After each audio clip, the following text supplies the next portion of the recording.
I'm Risa. I'm Joan.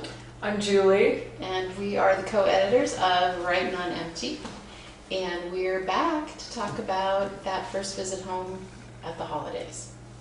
So, Which is often, as we know, a very tricky transition. The kids have one expectation of what this holiday will be like for them, and parents often have another. Kids just want to eat, sleep, and see their old high school friends, and the parents want to spend as much time with the kids as possible and hear about their grades and their professors.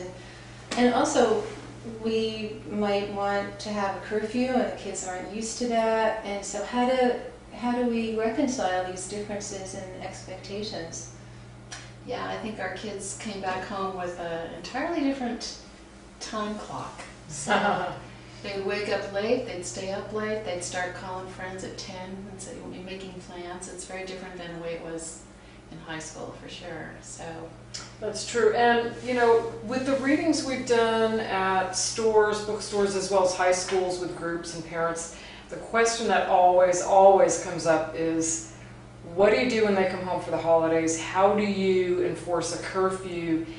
To which we say, curfew, you know, your kids have been out all night long. good luck with that. But really what that leads to, Joan's going to speak to that a little bit, but that is one topic that comes in, is incorporating them back into your household after they've been gone and on their own.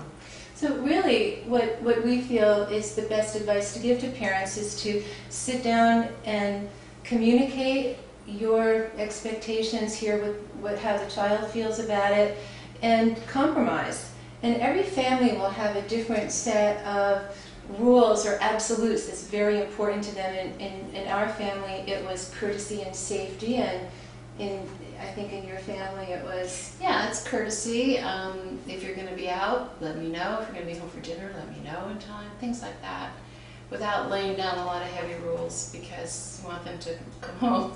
You want them to want to come home. That's right. So if they come home with large sacks of laundry and you don't see them for a couple of days, you just have to smile and adjust to that. I think. And roll with it. That's right. Yeah. And the whole idea is for this holiday to be fun, and if we set too many rules and restrictions on them, it won't be. And we need to realize that they are young adults now, and they're forming their own identity and making their own choices.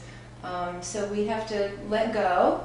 That word comes up a lot, and but basically say what's important to us and have them adhere to our rules. It's still the parental home, and we do have a right to impose what's important to us. That's Just right. so everybody knows what the expectations are when you get there.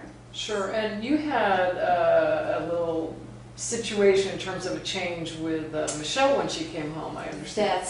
That's absolutely right. You know, the kids will come back and they might look a little different. They might have a pierced ear or a tattoo, or might be practicing a different religion. And in my case, my daughter became a vegan. So what does that mean? How do we handle that? And the advice that we have is just to accept it, tolerate it, respect it. These kids are trying on new identities as part of the college experience to figure out what works for them and what doesn't, and who knows, in another year or months they might have shed one persona and adopted another one. So that's true. We did it ourselves also, if you think back. So right, despite the hair color, the tattoos, and the piercings, they're still your children.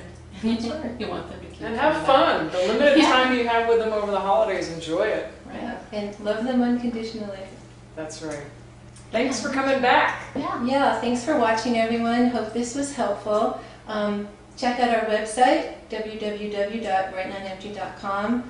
Follow us and like us on Facebook, and subscribe to our YouTube channel. Thanks. Happy holidays. Thanks. Bye.